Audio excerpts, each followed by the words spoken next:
Listening to the Ancient Echoes of Scriptural Wisdom by Harold W. Anderson, Part 2. In the first part of this series, I introduce you to Walter Brueggemann's The Prophetic Imagination. While it was published over 40 years ago, it was prescient and speaks directly to the totalizing ways of the religious and far right, as well as the fascist tactics of Donald Trump. Prophets, Brueggemann contends, speak from and on behalf of the marginalized populations and call those who would follow God to take on the royal court of ancient Israel.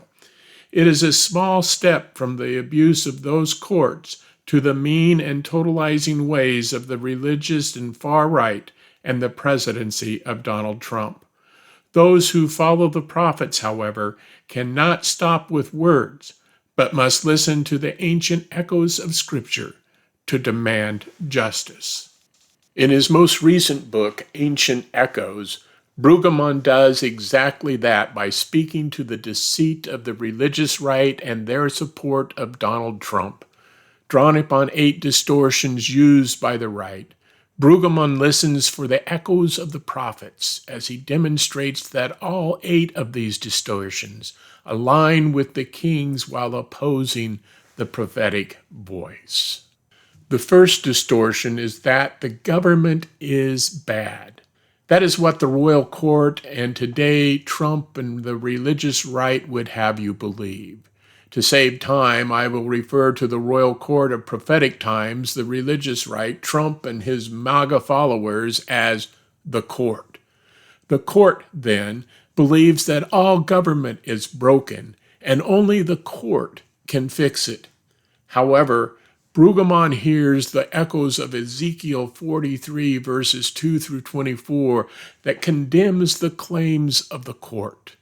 Governments that are self-serving, self-indulgent, and whose avarice brings ruin for which they blame the poor and dispossessed are bad governments. But there are also good governments. They are good because their justice is restorative. Their governmental efforts focus on, quote, the lost, the injured, and the weak, as Brueggemann writes. At the end of Ezekiel's statement, he speaks of justice. For one cannot speak of good government without passion for restorative justice, that is, preoccupation with the requirements of the needy, weak, and the poor. The second claim of the court is a belief in our perfect mythical yesteryear. Again, Brueggemann hears ancient echoes that prophesy against such thinking. Echoes coming this time from the Psalms warn that nostalgic thinking ignores the realities of the past in an effort to create a fanciful narrative that did not nor will it ever exist. It offers a mythical escape from present problems, a sleight of hand that turns attention from the injustices of the court by focusing on a time that never was great, but was a time of oppression. Brueggemann writes, the nostalgia of the right wing is to seek a return to the good old days of white male domination when everyone had their assigned roles to play. Women were in their place, blacks were subordinate, and gender roles were unconfused. Clearly, the revocation of Roe in Dobbs versus Jackson is a part of a return to the good old days that has been given loud and spectacular articulation by Donald Trump's MAGA. The America that he aims to make great again is one of white male domination. For most of us, the good old days represent days that we had hoped to put behind us in favor of women's rights, civil rights, and equality and justice. Again, referring to ancient echoes coming from Isaiah, Brueggemann warns that the prophetic call is not a nostalgic past of white male dominance. Rather, it is a call to stop the illusion of nostalgia, to notice the emerging newness to be received as a gift from God, albeit an inconvenient gift, and to accept the work of responsibility that goes with receiving life on new terms. Such a call is not well received by the court, and it places an inconvenient responsibility upon those who respond to the ancient echoes. However, if we wish to be on the side of divine authority, this is the call we must heed. The third claim is that establishment experts are wrong, science is suspect. As Alexandria Ocasio-Cortez warned in a recent post, if you want to know what the court is up to, follow the money. They do what sates their greed, and they care little for those they destroy in doing so. If they must cast doubt on the experts and science to do so, they will, regardless of how it imperils the world. The ancient echoes descend upon contemporary ears through Scripture's emphasis on wisdom and knowledge. The fear of the Lord is the beginning of knowledge, writes the author of Proverbs. Fools despise wisdom and instruction. Referring to the writing of Ben Sirach, Brueggemann notes that Hebrew wisdom embraces the work of science as a sign of God's grace working through human knowledge and efforts to help all of us as well as God's creation. While science and all fields of knowledge are works in progress, they nonetheless represent the care and grace of God, and to debunk them to increase wealth is to be at odds with the God of creation. The fourth claim is that we are entitled to our own facts. To deny knowledge and the authority of those whose work is based upon it is to create what the Oxford Dictionary named the term of the year in 2016. It creates a post-truth world that is, quote, readily open to conspiracy theories that do not need to be or cannot be fact-checked. Such an illusory world, moreover, is fed by so-called Fox News, which sustains an alternative universe of illusionary imagination that feeds the most destructive political impulses among us, end quote. The ancient echoes addressing this comes from 2 Samuel 15, where Absalom plots to overthrow his father, King David, by turning the people against him based on a conspiracy theory. The conspiracy is not true, but facilitates Absalom's ends by filling people with fear and making his father appear as if he is an unscrupulous fool. As is the case for most strong men, to borrow a phrase from Ruth Ben-Ghiat's book of the same name, Absalom's bid for power ends in defeat and death due to treachery within his own ranks. The ancient echoes of Scripture are brought against the claims of lies and conspiracies, forcing those who follow the echoes to consult the facts upon which our hypotheses and theories are developed. Unlike the certitudes of conspiracies, the facts are given to interpretation, and that means, Brueggemann points out, experts must deal in probabilities, not certitudes. Certitudes are the domain of the court, whereas probabilities are akin to the language of faith, whispered in the ancient echoes of Scripture, leading Brueggemann to conclude, neither right-wing fantasy nor absolutist elitism can escape the long, slow, hidden work of holiness that will, sooner or later, have its way.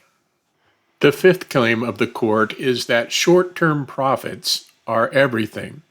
According to Brueggemann, the strategies for short-term profit are manifold and mostly obvious. High interest rates, manipulation of debt, low wages, corporate buyouts, and insistence on deregulation in order to permit exploitation. Such a singular pursuit of profit transforms the market from a forum for commerce into a regulatory system that marches to the tune of those who have the most leverage. Short-term profits, in other words, are designed to advantage the rich. Speaking to this are the echoes coming from Jeremiah 5. Calling the tactics of the court the work of scoundrels, the prophet accuses the court of ensnaring the people in unfair practices, rendering all but the rich and powerful helpless. What happens to the court, riddled as it is with greed and disdain toward justice? The answer comes from echoes originating in the Deuteronomic narrative. Yes, Brueggemann summarizes, God shall punish those who seek short-term profit at the expense of the vulnerable. Yes, God shall take retribution on such a community of predators. The retribution, history teaches us, may not be swift, but the slow grind of creation and history will work its retaliation on the court in relentless ways. The history of the Hebrews has borne this out, and with the teachings of Jesus, the echoes are renewed. In the words of Matthew, Jesus teaches, quote, "You cannot serve God and wealth," end quote. In response, Brueggemann writes, "It is one thing to need money or to have money. It is a very different thing to serve money." The early church realized that it was the love of money that is problematic. The church must put money to work to benefit the poor, the needy, the marginalized. But if the church is controlled by the court, the rich and powerful, this will change, and the church will betray its calling. The church, the ones who walk in the footsteps of Jesus and follow his teachings, these people must show the world an alternative path found in the echoes of Jeremiah and Jesus. For what will it profit them to gain the whole world and forfeit their life? The sixth claim of the court is that liberty equals selfishness. Put differently, liberty means the court is, quote, unencumbered in the reach for wealth, control, and power, end quote. Brueggemann's words are important. He states further, the inescapable outcome of such posturing is an unsafe society marked by an undercurrent of ready violence that preys upon the innocent and the vulnerable. Selfishness becomes the platform for ready violence, so that those who are smart enough, quick enough, ruthless enough, and lucky enough can imagine themselves to be self-sufficient. Such self-sufficient models, moreover, draw to themselves the admiration, not to say loyalty, of many wannabes who have no chance whatsoever to be self-sufficient, but who nonetheless are glad to be clothed in the mantle of liberty. Again, Brueggemann hears the echoes coming from Ezekiel and Isaiah. The liberty of the court, those prophets tell us, is a hubris based upon little but the words used to express them. These words, far from denoting liberty, express the narcissism of puffed up egos incapable of caring for others. They will not commit to restorative justice that feeds the poor, heals the sick, and welcomes strangers as our neighbors. The upshot of all this is the illusory nature of autonomy and the truth that self-sufficiency is a fabrication which ignores the relational nature of what it means to be human, a relationality providing insight into the intertwined nature of nations. The court feigns the autonomous nature of the self and its narcissistic aggrandizement.